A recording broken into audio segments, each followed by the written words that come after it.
Hi அன்பர்களே, இது உங்கள் காதல் டைரி. எனது சீனியர் ஸ்டோரியோட 2வது எபிசோட்ல இருக்கோம். இந்த எபிசோடோட பேரு முதல் உரையாடல். போன பாட்டில் கடைசியா சாந்தினி யாரோ அவங்கள பார்த்துட்டு இருக்க மாதிரி உணர்ந்திருப்பாங்க. திரும்பி பார்த்தா கயல். இதுக்கப்புறம் என்ன ஆச்சுன்ட்டு நம்ம இந்த வீடியோவில் பார்க்கலாம். இந்த கதையை நான் சாந்தினி கண்ணோட்டம் மூலயமா சொல்ல போகிறேன். கயல் ஏதோ என்கிட்ட பேசணுன்ற மாதிரியே என்னையே பார்த்துட்டு இருந்தாங்க. நான் கிட்ட போய் பேசலான்ட்டு போகும்போது டான்ஸ் மாஸ்டர் எல்லாரையும் எங்களை கூப்பிட்டு அசம்பிள் பண்ண சொல்லிட்டாங்க. இன்னும் கொஞ்ச நாள் தான் இருக்குது, ஸோ ப்ராக்டிஸ் பண்ணுங்க, நம்ம இன்னும் சாங்கை முடிக்கணும் அப்படின்னு சொன்னார். சரி, இவர் வேறு இந்த டைமில் தான் கூப்பிடணுமா, பேசுகிற சான்ஸ் போயிடுச்சே. அதுக்கப்புறமா நாங்கள் டான்ஸ் ப்ராக்டிஸ் பண்ணிகிட்டு இருந்தோம். ஆஃபீஸ் ரூம்லேருந்து பியூன் அண்ணா வந்தாங்க. அவர் சார் உங்களை பிரின்ஸிபால் கூப்பிட்றாங்க, நான் கயல் கூட பேசலான்ட்டு பிளான் பண்ணேன். பட் அப்படி நினச்சி முடிக்கிறதுக்குள்ள உடனே டான்ஸ் மாஸ்டர் சீனியர் 2 பேரை போட்டு ஒழுங்காக ப்ராக்டிஸ் பண்ணுறாங்களா இல்லையான்னு பார்க்க சொல்லிட்டாங்க. அவங்க வேற ஓவராக பிகு பண்ணுவாங்க, ஸோ பேச சான்ஸே இல்லை. சரின்ட்டு நான் மட்டும் டான்ஸ் ப்ராக்டிஸ் பண்ணிகிட்டு இருந்தோம். இன்டர்வலில் பேசலான்னு பார்த்தா முடியாதே, ஏன்னா அவங்க ஃப்ரெண்ட்ஸ் கூட போயிடுவாங்க, நான் என்னோடய ஃப்ரெண்ட்ஸ் கூட போயிடுவேன். இன்டர்வல் முடிஞ்சதுக்கப்புறம் ஹாலுக்கு போனோம். வாட்டர் பாட்டில் வைக்கிற இடத்துல என்னை யாரோ கூப்பிட்ட மாதிரி இருந்துச்சு. அப்புறமா என் ஷோல்டரை யாரோ தட்டினாங்க. திரும்பி பார்த்தா கயல். எனக்கு அந்த டைமில் எப்படி ரியாக்ட் பண்ணுறதுனே தெரில. என்ன சொல்கிறது, எனக்கு அந்த டைமில் என்ன ரியாக்ட் பண்ணுறதுனே தெரில. நான் ஹாய்ன்னு சொன்னேன், அவங்களும் ஹாய்ன்னு சொன்னாங்க. அதுதான் எங்களோட ஃபஸ்ட்டு கான்வர்சேஷன். அதுக்கு முன்னாடி வரைக்கும் நாங்கள் இன்ட்ராக்ட் பண்ணதே கிடையாது. இத்தனைக்கும் ஒரே வேன் தான் எனக்கு முன்னாடி தான் உட்காந்துட்டு இருப்பாங்க, பட் பேசினதில்லை. அப்போ தான் நான் ஃபஸ்ட் டைம் அவங்க கேட்டாங்க, என்ன நீ நல்லா டான்ஸ் ஆடுறியே அப்படின்னு சொன்னாங்க. ஏங்க நீங்கள் வேற கலாய்க்கிறீங்க, அவர் சொல்கிற ஸ்டெப்பு ரொம்ப கஷ்டமாக இருக்கு, என்னால் ஒழுங்காக டான்ஸ் ஆடவே முடியல. அதுக்குள்ளே மாஸ்டர் வந்துட்டாரா, சரி பார்க்கலாம் அப்படின்னு சொல்லிட்டு அவங்க கிளம்பிட்டாங்க. லன்ச் பிரேக்கில் நான் வாட்டர் பாட்டில் ஃபில் பண்ணுறதுக்கு ட்ரிங்கிங் ஏரியா கிட்ட போனேன். அப்போ நான் ஃபில் பண்ணிட்டு இருக்கும்போது கயல் வந்தாங்க. கயல் அவங்க மட்டும் வரல, அவங்க ஃப்ரெண்ட்ஸ் கூட வந்தாங்க. இன்ட்ரடியூஸ் பண்ணாங்க அவங்க ஃப்ரெண்ட்ஸ் எல்லாம் என்கிட்ட. நானும் அவங்க கிட்ட நல்லா பேசினேன். நான் கயல் கிட்ட சாப்பிட்டீங்களான்ட்டு கேட்கலான்ட்டு வரும்போது தான் என் ஃப்ரெண்ட்ஸ் என்னை வளரவான்னு கூப்பிட்டுட்டாங்க. அதுக்கப்புறம் நானும் போயிட்டேன். நான் அவங்களுக்கு அன்னைக்கு ஈவினிங் நாங்கள் வேனில் மீட் பண்ணோம். நான் எப்பயுமே அவங்களுக்கு பின்னாடி இருக்க சீட்டில் தான் நான் உட்காருவேன். அன்னைக்கு என்னன்ட்டு தெரில, என் பக்கத்தில் உட்காரு அப்படின்னு சொன்னாங்க. எனக்கு புரியல, ஏன்னா அவங்க பக்கத்தில் எப்பயுமே ஆர்த்தின்ற ஒரு அக்கா உட்காருவாங்க. நான் கேட்டேன், ஆர்த்தி அக்கா வருவாங்களே, நான் இங்கே உட்காந்தா கண்டிப்பாக திட்டுவாங்க, அதுவும் இல்லாமல் அது என் பிளேஸ் கிடையாது அப்படின்னு நான் கயல்கிட்ட சொன்னேன். அதுக்கு உடனே கயல், அவங்க இனிமேல் வரமாட்டாங்க, ஏன்னா அவங்க 9th ஸ்டாண்டர்டில், ஸோ இனிமேல் ஸ்பெஷல் கிளாஸ் இருக்குது, அதனால இனிமேல் இங்கே யாரும் உட்கார மாட்டாங்க, நீ உட்காரு அப்படின்னு சொன்னாங்க. எனக்கு இதான் சான்ஸுடா, உடனே பேக் வச்சுட்டு அங்கேயே உக்காந்துட்டேன். அது ஒரு மாதிரி ஒரு டிஃப்ரெண்ட் ஃபீல். அந்த வயசில் அது என்ன ஃபீலுன்ட்டு எனக்கு எதுவுமே புரியல.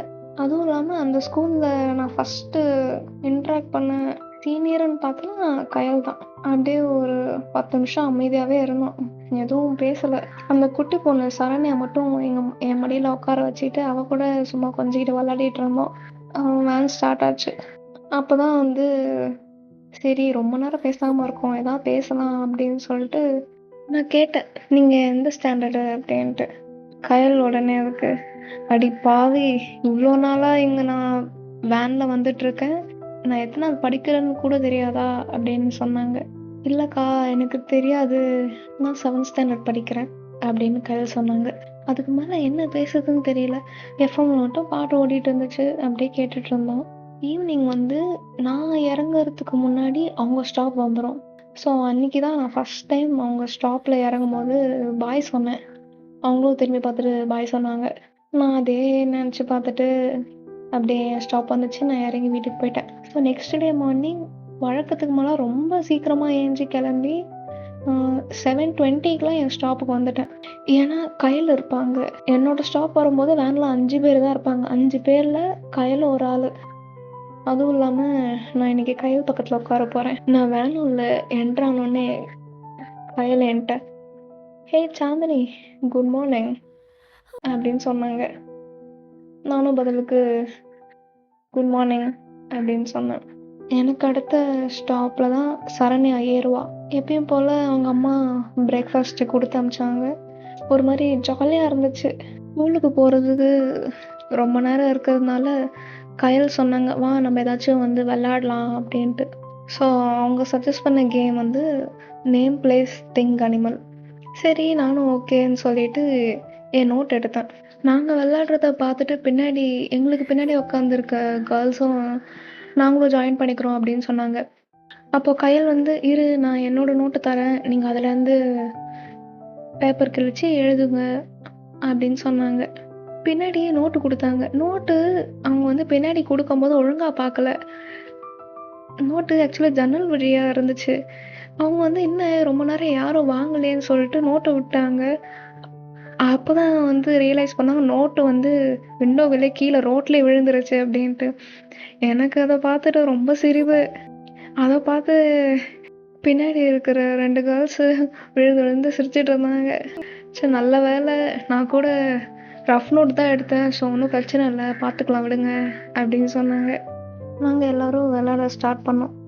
விளையாடிட்டே இருந்தோம். ரொம்ப ஜாலியாக போச்சு, ஃபன்னாக இருந்தது. விளையாடிட்டே இருக்கும் போதே ஸ்கூலும் வந்துருச்சு. ஸ்கூல் ஃபங்க்ஷன் கிட்ட வந்துட்டே இருந்துச்சு. அதனால் மோஸ்ட்டாக கிளாஸஸ் எதுவுமே நடக்கலை.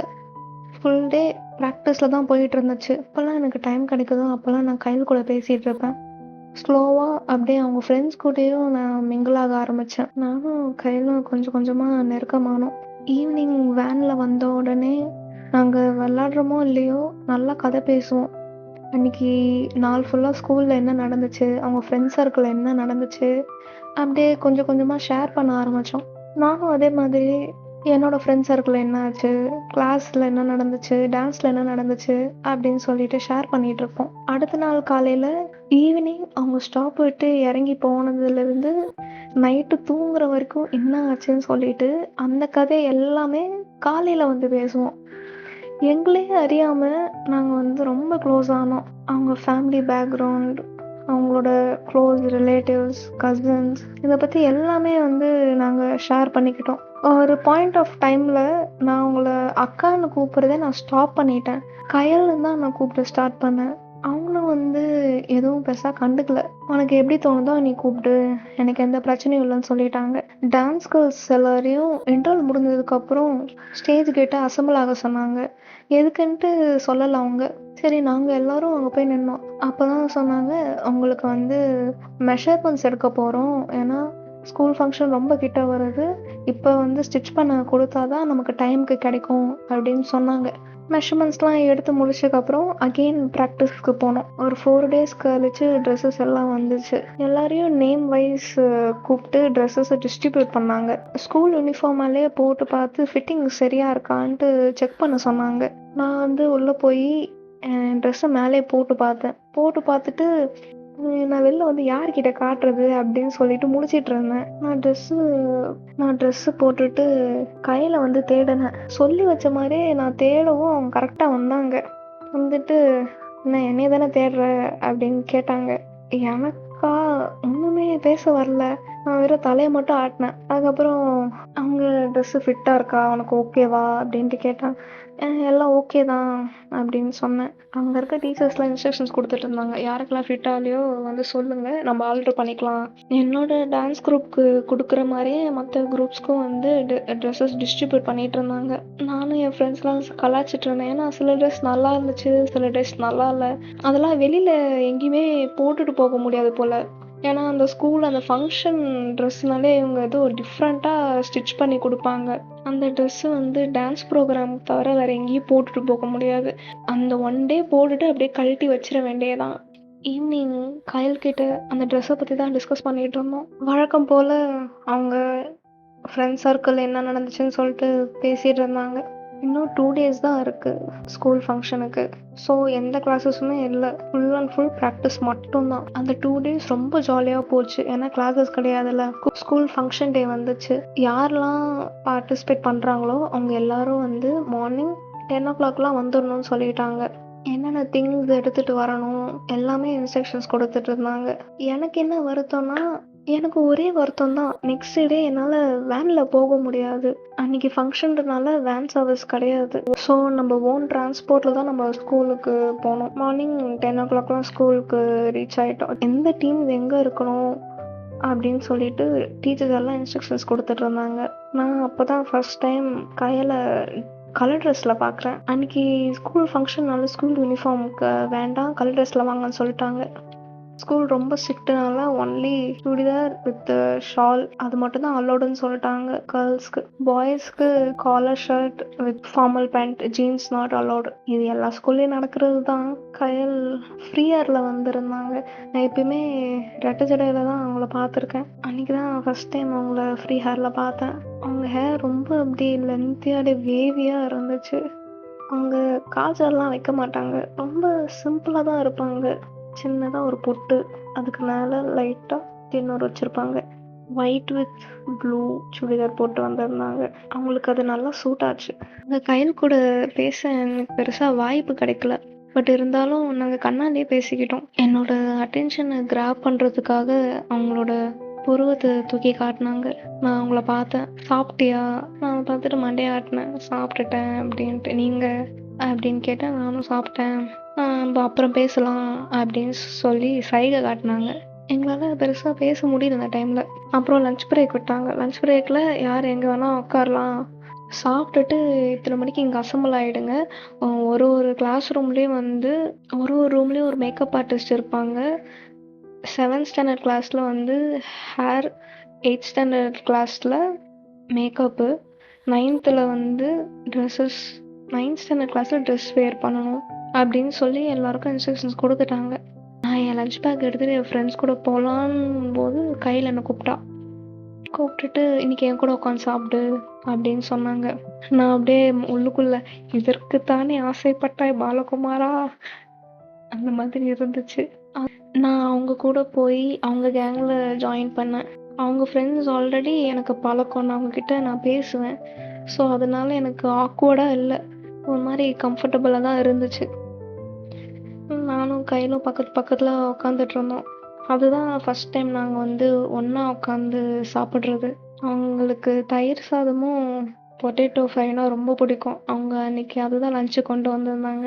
நாங்கள் அன்றைக்கி ஃபுட்டை ஷேர் பண்ணிக்கிட்டோம். அவங்க சாப்பிட்டுட்டு இருந்த உருளைக்கிழங்கு அந்த ஸ்பூன்லேயே அப்படியே எனக்கும் ஊட்டி விட்டாங்க.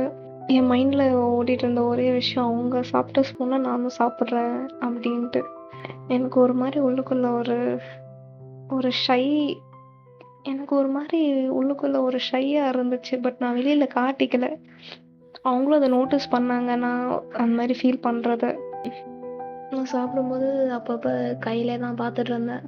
அவங்க கேங்கில் எல்லாம் கலாச்சிட்டு பேசிகிட்டு இருந்தாங்க.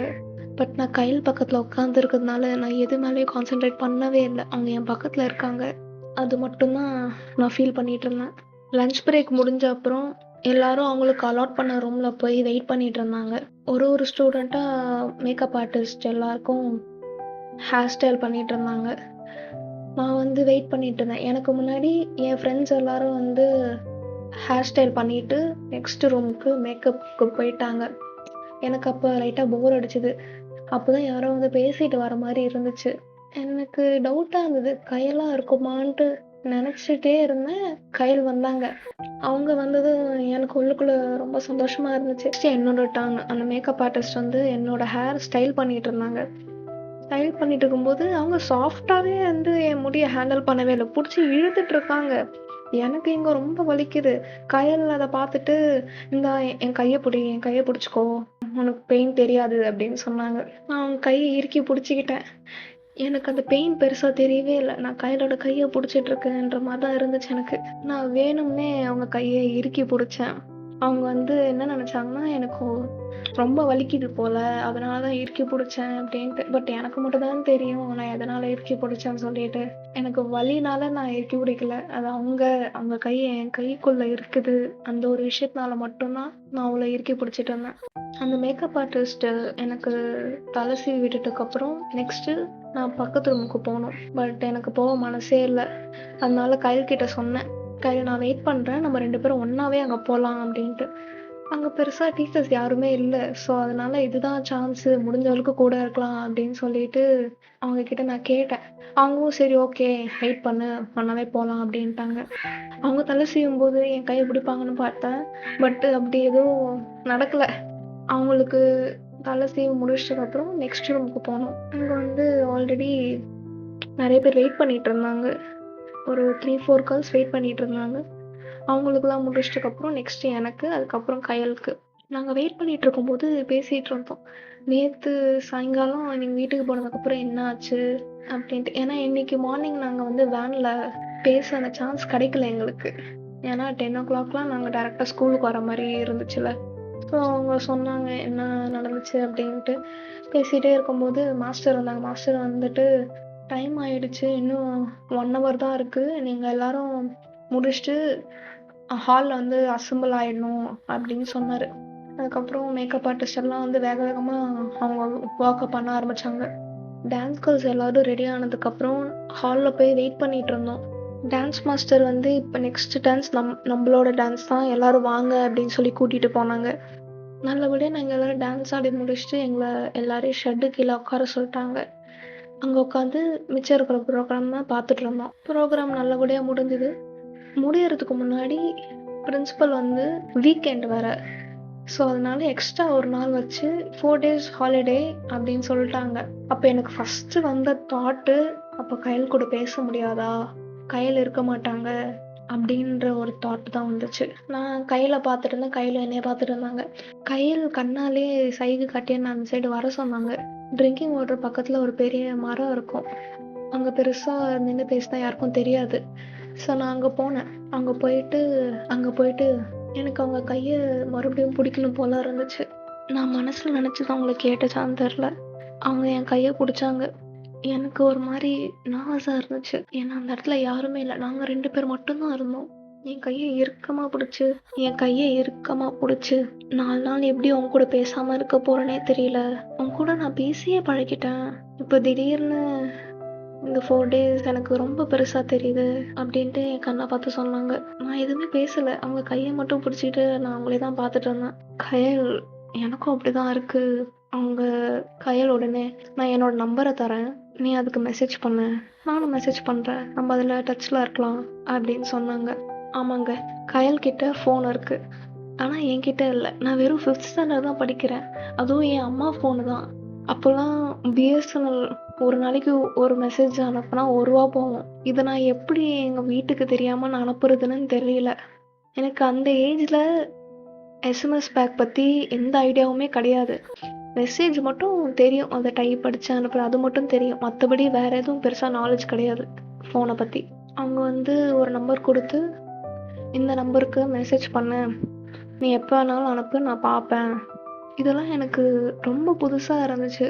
இந்த மாதிரி நான் யார்கிட்டேயும் நம்பர் வாங்கினதில்ல, மெசேஜ் பண்ணி பேசினதும் கிடையாது. என் லைஃப்லேயே ஃபர்ஸ்ட் டைம் நான் டெக்ஸ்ட்டில் பேசினது கயல் தான். ஃபங்க்ஷன் முடிகிற டைம் ஆகிடுச்சு. நாங்கள் அங்கேருந்து போய் எங்கே உட்காந்துட்டு இருந்தோமோ அங்கே போய் உட்காந்துட்டோம். இதுக்கப்புறம் என்ன ஆச்சுன்னு நம்ம அடுத்த எபிசோடில் பார்க்கலாம். இந்த வீடியோ உங்களுக்கு பிடிச்சிருக்கா இல்லையா, நான் ஏதாச்சும் கரெக்ஷன் பண்ணணுமா அப்படின்றத கமெண்ட் செக்ஷனில் சொல்லுங்கள்.